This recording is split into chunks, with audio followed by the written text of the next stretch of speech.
So we are back with another Fallout 4 video I probably shouldn't be making. I say that because I'm in the middle of my finals week. I have a final in like 3 hours. I submitted a paper yesterday and I have another final in a couple days. Either way, here I am again making more Fallout 4 content for you guys to enjoy. A lot of the craze right now is around Fallout 4 VR. I actually got a copy, but it's not coming till a few days from now and I'm not going to play it till after my finals. So you could expect some of that on Thursday or Friday. Although I would like to live stream a bunch of it if I could actually get a good setup down. Either way, in this video I actually wanted to show you a bunch of cool locations from vanilla Fallout 4. These are things that you can experience in Fallout 4 VR, which a lot of people are playing right now, but none of these are actually shown to you by the game. These are secret or hidden locations in that sense that you may have just stumbled upon them, but you may have not. While making this video and doing some of the research behind it, I didn't know about a number of these. Some of them I definitely did know about, but I imagine different people will have different experiences even on 2 to 3 playthroughs like I've had. So yeah, in today's video I'm going to show you 5 secret locations for Fallout 4. Again, you've probably seen at least one of these, so don't flame me in the comments down below just because you've seen one and played Fallout 4 a lot. Hopefully at least 1 or 2 of these is unique to you, and with that, let's just jump right into it.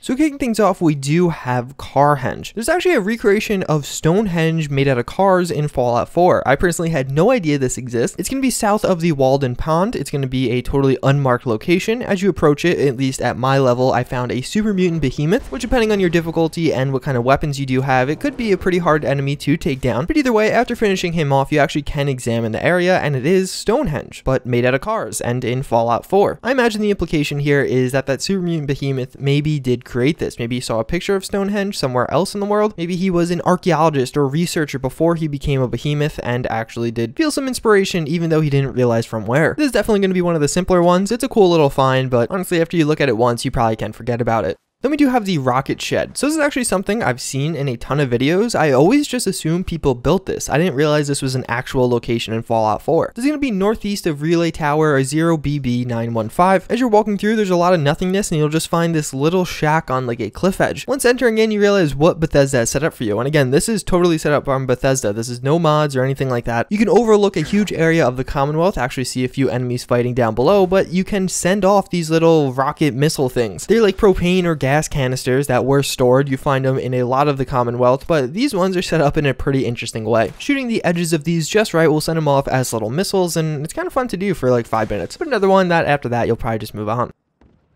Then we do have the Vital Pump House. This is a pretty interesting location. It's going to be south of the Hub City Auto Wreckers. Be careful though, that's an area infested with a ton of gunners, which I did not know and traveled there. But basically you're going to stumble upon this little half open door inside of a bunker. After going in, there's not really much in there and you could go down into the lower level of that bunker. The notable thing here being this code. In order to get through the store, you're going to have to enter in a code by hitting all these buttons and swapping through numbers. You're going to find the code written behind you. It's written as 0451, although you have to input 10451. This has been referenced in a ton of different things, ranging from Deus Ex, Bioshock, Dishonored, which are also Bethesda games. Well, some of them are. And of course, the obvious reference to Fahrenheit 451, and then having the gainer, which sets people on fire. There are without a doubt connections here, and it's just something pretty interesting. This is in a pretty obscure area of the map, so I imagine a lot of people might have overlooked this. Inside, though, you're going to find a very red and, I guess, bloody skeleton. That's notable in its own right, but next to him, you actually find the gainer. This is going to be a unique 44 pistol in Fallout 4. What it's going to do is add 15 points of burning damage after each shot, which in all honesty is quite good. This is always going to be there. Again, it's a unique weapon, not just a random legendary find. And I think the 44 pistols are quite fun to use, so I think this is going to be one of the best ones you can just properly find in the game.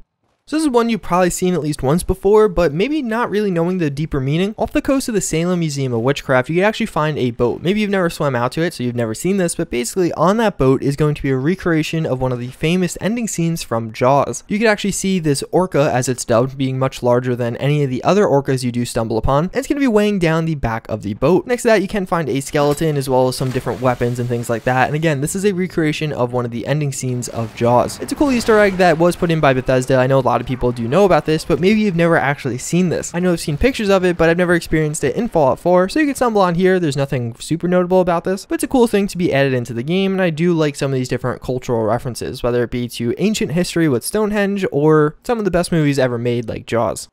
So we have what is in my eyes the coolest out of the bunch here, and that's going to be the Coastal Hideout. This is ahead of Coastal Cottage. It's actually under the bridge that connects Coastal Cottage to Macro Fish Packing. I've been in this area a ton of times and never knew there was yet another bunker under that bridge. It's kind of well hidden, and if you don't look for it or don't know it's there, you definitely could pass this. Once getting into the bunker, you're going to find what was more or less a homemade bunker. This from a bunch of people trying to avoid the bombs dropping, and well, they didn't make it too well. It's not entirely clear what happens. After you enter in, you'll find a few ghouls. I'm not sure if those were people originally in there, maybe they came in later, but either way, as you do look around, you will realize all these people did kill themselves by drinking rat poison. So I guess the story being told here is, as everyone did kind of go into this bunker, maybe they were living in the Coastal Cottage previously, and then the bombs dropped and they survived, fortunately, but then maybe they saw the outside or were too scared to go outside and ran out of food eventually and decided to take that way out rather than starvation. Kind of a sad story, but either way, an interesting one. As always, I hope you guys enjoyed this video. That's going to wrap it up for this. I thank you for watching, and I hope to see you guys all next time. Later.